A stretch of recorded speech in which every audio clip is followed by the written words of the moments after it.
اور اس کے ساتھ ساتھ اللہ سے دعائیں بھی کرتے رہے ہیں۔ دل میں ایک خواہش بھی تھی، پھر وہ ایک وقت آیا، اللہ نے فرمایا قد نرا تقلب وجهك في السماء فلنولینک قبلۃ ترضاها، آپ کا چہرہ بار بار آسمانوں کی طرف اٹھنے والا چہرہ ہم دیکھ رہے تھے، ہم نے آپ کو راضی کر دیا، آپ کو ہم نے مسجد حرام کا قبلہ بنا دیا۔ اللہ اکبر، اللہ۔ تو اللہ کے نبی صلی اللہ علیہ وسلم 1,24,000 کم و بیش انبیاء کے سردار کس کی طرف رخ کر کے نمازیں پڑھتے رہے؟ مسجد اقصیٰ کی طرف۔ اور اللہ کے حکم سے اس کی فضیلت اور بھی میں بیان کرتا ہوا چلوں۔ اس مسجد اقصیٰ کی قبلہ اول کی، جس کے اوپر پچھلے تقریباً 10 سے 15 دنوں سے اسرائیلی ظالم بمباری کرتے ہوئے غزہ پر حملہ کر رہے ہیں اور مسجد اقصیٰ کو شہید کر دیا۔ اور رپورٹ کے مطابق، سوشل میڈیا کے مطابق جو رپورٹیں وائرل ہو رہی ہیں، سامنے آ رہی ہیں، کم سے کم بھی 5,000 سے اوپر تعداد جا چکی ہے، فلسطینی بیچارے شہید ہو چکے ہیں۔ اللہ اکبر۔ یہ تو شہید ہیں، جو زخمی حالت میں وہ 10,000 کو کراس کر چکے ہیں۔ اور پھر اسرائیلی ظالموں نے فلسطین کے اندر جو ٹاور جس سے خبریں باہر آ رہی تھی، اس ٹاور کو بھی گرا دیا تاکہ ادھر کی خبریں باہر نہ جائیں، ہم اپنے مطابق خبریں پہنچاتے رہیں۔ یہ ظلم و ستم کی انتہا کو کراس کر کے جو آج ظلم و ستم اس بیت المقدس پہ ہو رہا ہے، وہ فضیلت والی مقام ہے، وہ فضیلت والی مسجد ہے۔ سبحان الذی اسری بعبدہ لیلا من المسجد الحرام الی المسجد الاقصی۔ یہ وہ فضیلت والا مقام ہے کہ جس مسجد کے اندر انبیاء علیہ السلام کو امامت کس نے کرائی؟ جناب محمد الرسول اللہ صلی اللہ علیہ وسلم نے کرائی۔ یہ وہ مقام ہے جس کو یہ اعزاز حاصل ہے کہ تمام انبیاء اس مسجد میں موجود، اور اس مسجد کی اس انبیاء کی امامت کرانے والے محمد الرسول اللہ۔ کسی اور مقام کو یہ فضیلت نہیں سوائے اس مقام کے کہ جس میں تمام انبیاء موجود اور اللہ کے نبی ان کی امامت کرائیں۔ یہی وہ مسجد اقصیٰ ہے کہ جب کافروں نے سوال کیا کہ آپ کہتے ہیں رات کے کچھ حصے میں گیا ہوں، یہاں سے مسجد اقصیٰ سے معراج کا سفر، معراج سے سفر کی واپسی کچھ حصے میں، ذرا بتائیے تو صحیح نا ہمیں کہ مسجد اقصیٰ کی کھڑکی کتنی ہے، مسجد اقصیٰ کے دروازے کتنے ہیں؟ اللہ کے نبی صلی اللہ علیہ وسلم فرماتے ہیں میں نے اللہ کے حضور دعائیں کی، یا اللہ میں نے وہاں امامت انبیاء کی کرائی ہے، مسجد کی کھڑکی تو گننے نہیں گیا تھا، میرے ذہن میں تو نہیں تھی، اللہ کے نبی کے ذہن میں نہیں تھی۔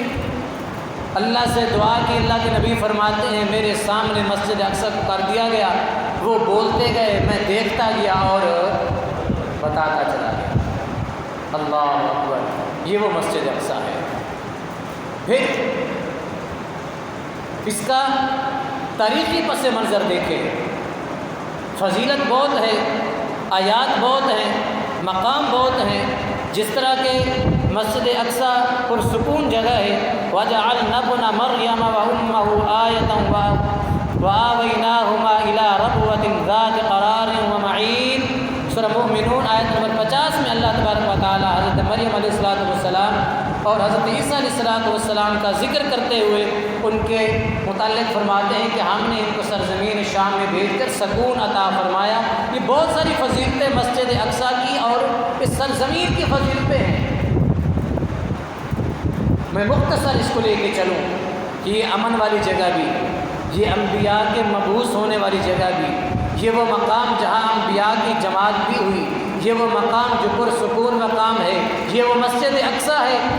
یہ ان 3 مساجد میں شامل ہے کہ اللہ کے نبی صلی اللہ علیہ وسلم نے فرمایا خالصتاً ارادہ کر کے جس کی طرف سفر کر سکتے ہیں وہ 3 مقام ہیں۔ پہلا مقام کون سا ہے؟ مسجد حرام، نمبر 2 مسجد نبوی، نمبر 3 مسجد اقصیٰ۔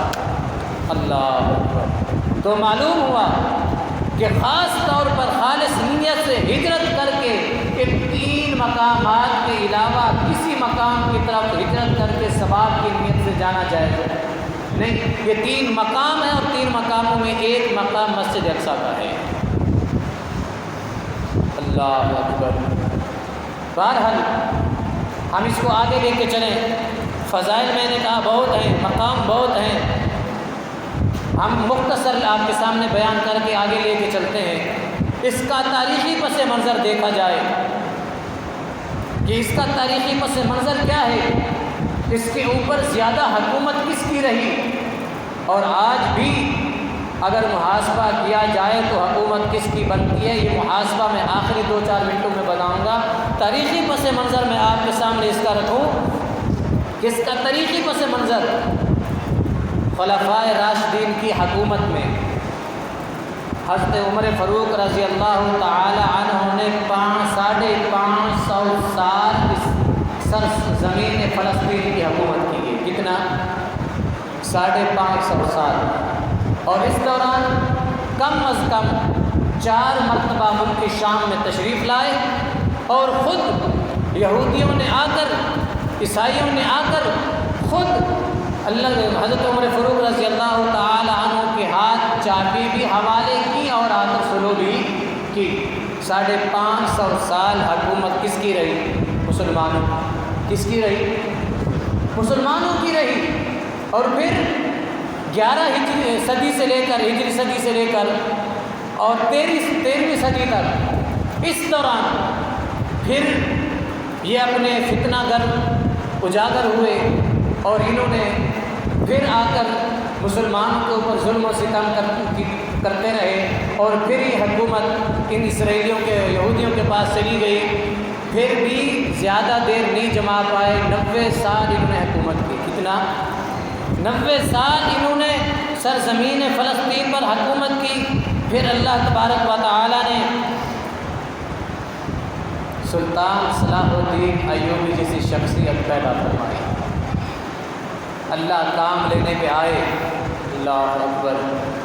میں کل پرسوں ہی کلپ سن رہا تھا، بلکہ رات یاد دہانی کی تھی، میں نے دوبارہ اس کلپ کو چلایا۔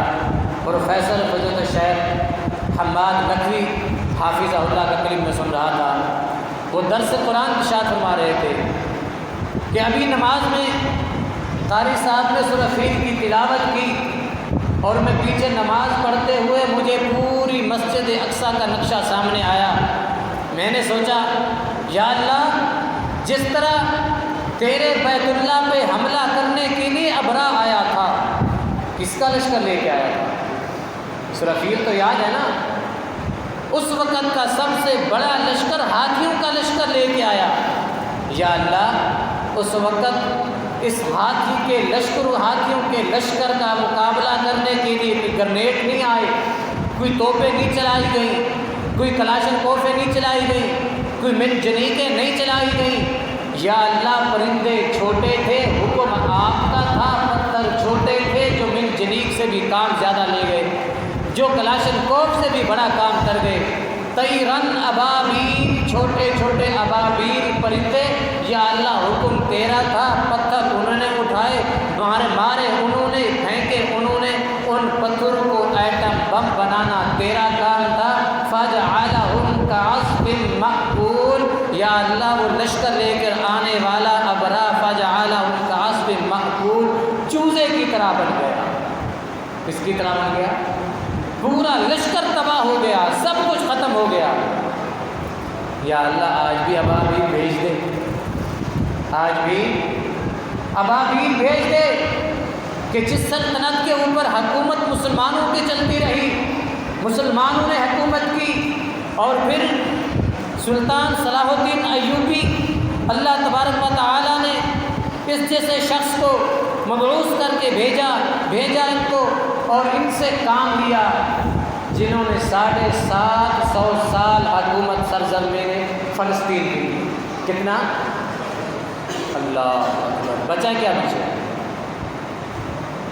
اس کے بعد پھر یہی ان کا فتنہ اجاگر ہوا، انہوں نے پھر اپنی خباثتیں شروع کی، آج بھی ہم دعا کرتے ہیں کہ یا اللہ پھر بھی عمر فاروق جیسا جرار پیدا کر، یا اللہ پھر سلطان صلاح الدین ایوبی جیسی شخصیت پیدا کر۔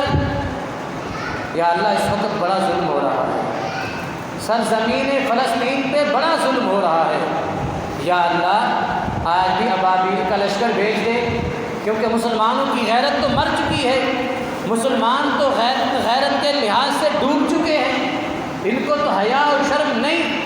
یا اللہ 58 ممالک کے صدر بھی ڈوب چکے، جن کو حیا اور غیرت نہیں، بس صرف کھڑے ہیں۔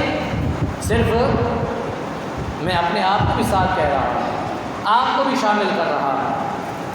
ہمارے حکمران نے کہا فلسطینیوں پریشان نہ ہو، ہم آپ کے ساتھ بولتے نہیں، ہم آپ کے ساتھ کھڑے ہیں۔ اہل حدیث جماعت نے کہا پریشان نہ ہو، ہم آپ کے ساتھ۔ دیوبندیوں نے بھی کہا پریشان نہ ہو، ہم آپ کے ساتھ۔ تحریک لبیک نے بھی کہا پریشان نہ ہو، ہم آپ کے ساتھ۔ ہر جماعت نے یہی کہا پریشان نہ ہو، ہم آپ کے ساتھ۔ میری چھوٹی سی ریکویسٹ ہے، 15-20 دن ہو گئے یارو کھڑے کھڑے تھک گئے ہو، بیٹھ جاؤ۔ تھک گئے ہیں نا، 10-15 دن ہو گئے ہمیں کھڑے کھڑے، میں بھی کھڑا ہوں، آپ بھی کھڑے ہیں، فلسطینوں کے ساتھ پریشان نہ ہو، ہم آپ کے ساتھ کھڑے ہیں۔ وہ آدھا گھنٹہ 1 گھنٹہ انسان سے کھڑا نہیں ہو جاتا، 15-20 دن سے آپ کھڑے ہو، بڑی ہمت ہے ہماری، ہمت نہیں؟ 10-15 دنوں سے ہم کھڑے ہوئے ہیں، ہم آپ کے ساتھ کھڑے ہیں۔ ڈوب کے مر جانا چاہیے کہ ہم صرف کھڑے ہیں، ہمارے حکمران صرف کھڑے ہیں، 58 ممالک کے حکمران صرف کھڑے ہیں۔ خدا نہ بیٹھ جائیے، آپ کے 10 سے 15 دن کی تھکاوٹ اللہ قبول کر لے گا۔ آپ کا جہاد میں نام لکھ دیا گیا، آپ کا قتال میں نام لکھ دیا گیا۔ آپ 15 دنوں سے کھڑے ہو، 20 دنوں سے کھڑے ہو۔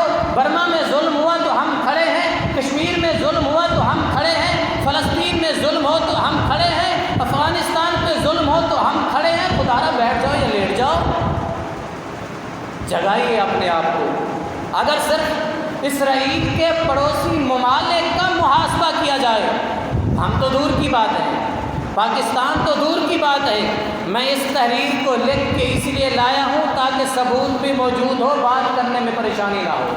جو سوشل میڈیا ہمیں دکھا رہا ہے، یا جو سوشل میڈیا پہ مردم شماری کے لحاظ سے ویڈیوز اور خبریں وائرل ہو رہی ہیں، اگر اس حساب سے بھی دیکھا جائے، اسرائیل کی کل آبادی صرف 82 لاکھ ہے۔ کتنی آبادی ہے؟ 82 لاکھ، 82 لاکھ ٹوٹل آبادی ہے اسرائیل کی، جس میں بچے بھی شامل ہیں، عورتیں بھی شامل ہیں، بوڑھے بھی شامل ہیں، جوان بھی شامل ہیں۔ اور اسرائیل کے چاروں طرف 4 ممالک ہیں۔ کتنے ممالک ہیں بولو؟ 4، اردن، شام، لبنان اور مصر۔ اردن کی آبادی 63 لاکھ کی آبادی سے زیادہ ہے۔ کتنی آبادی ہے تقریباً اردن کی؟ 63 لاکھ آبادی ہے اردن کی، اور اس کی آبادی کتنی ہے؟ 82 لاکھ۔ اور اس کی آبادی کتنی ہے اردن کی؟ 63 لاکھ اردن کی آبادی، اور شام کی آبادی 2,24,00,000 کی آبادی ہے۔ شام کی آبادی کتنی ہے؟ 2,24,00,000 کی آبادی شام کی ہے، اور لبنان کی 24 لاکھ، اور مصر کی 8,45,00,000 کی آبادی ہے، جو اسرائیل کے ارد گرد 4 ممالک ہیں۔ ان 4 ممالک کی آبادی، مصر کا سفر اسرائیل کی سرحدوں تک پہنچنے کا صرف 12 کلومیٹر کا سفر ہے۔ کتنا سفر ہے؟ 12 کلومیٹر کا سفر ہے، اور وہ ایک ہی سرحد ہے جسے غزہ کہا جاتا ہے، جو بار بار آپ خبر سن رہے ہیں کہ غزہ پہ حملہ ہوا، غزہ پہ بمباری ہو رہی۔ یہ سرحدیں ہیں، فلسطین کی سرحدیں ہیں، جنہوں کو وہ یہ ایک راستہ مصر سے آتا ہے، اور اس ایک راستے کو بھی سیل کر دیا گیا ہے۔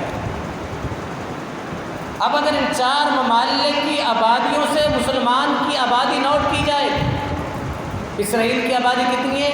82 لاکھ، جو صرف ہمارے کراچی کی 37% بنتی ہے۔ ہمارے ملک پاکستان کے صرف کراچی شہر کی آبادی کا حساب بھی لگایا جائے تو اسرائیل کی ٹوٹل آبادی ہمارے کراچی کی آبادی کی 37% بنتی ہے۔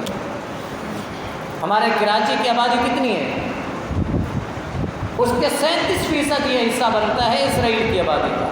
اب ان 4 ممالک کی آبادی سے مسلمانوں کی آبادی کو نوٹ کیا جائے تو مسلمان کی آبادی جو اس کے اندر بنتی ہے، اسرائیل کی آبادی 82 لاکھ ہے، اور اس کے اندر جو ہمارے مسلمانوں کی آبادی ان 4 ممالک کے ارد گرد جو بنتی ہے وہ 11 کروڑ 76 لاکھ بنتی ہے۔ کتنی؟ اردن، شام، لبنان اور مصر، ان کے صرف مسلمانوں کی آبادی نوٹ کی جائے تو 11 کروڑ 76 لاکھ بنتی ہے۔ 11 کروڑ 76 لاکھ کو 82 لاکھ پہ ڈیوائڈ کیا جائے، تقسیم کیا جائے تو 7% حصہ آتا ہے۔ 7%۔ اب آپ پریشان ہو جائیں گے 7% کہتا ہے، میں سیدھی زبان میں سمجھاؤں، 100 مسلمانوں کو حصے میں صرف 7 اسرائیلی آتے ہیں۔ کتنے؟ کوئی بات باقی رہتی ہے؟ صرف جاگنے کی ضرورت ہے، صرف حکمرانوں کو جاگنے کی ضرورت ہے کہ مسلمان تو جاگ رہے ہیں، انتظار میں ہیں، حکمرانوں کی اجازت ہو۔ حکمران اگر غیرت کو ہاتھ لگائیں اور مسلمانوں کو اجازت دیں تو 100 مسلمان کو